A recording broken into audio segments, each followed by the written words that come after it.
Zoom பண்ணி எடு. தண்ணி சூடாகிறது தெரியுது, உங்களுக்கு தெரியும்னு நினைக்கிறேன். அலாலையா அதோட தண்ணி சூடாகிறது இப்போ தெரியுது பாருங்க. எங்களை கவர் பண்ணாது உங்களை தான் நாங்கள் ஆவிக்கு போகுது. இந்தா அங்கே வரும் அவன் எதை பண்ணுறாரு.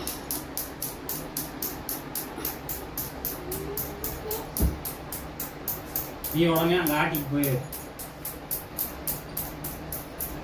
போதும் ஆஃப் பண்ணிடு. நான் சுவிட்ச் ஆஃப் பண்ணிட்டேன். இதை எடுத்துகிட்டு தான் தொடணும். இதை எடுத்துகிட்டு தான் தொட்டு பார்க்கணும், ஏன்னா எர்த்து இருக்கும். இப்போ நான் ஆஃப் பண்ணி 1 மினிட் ஆச்சு, அதனால் நான் இதை இப்போ எடுத்துடுறேன் பொறுமையாக.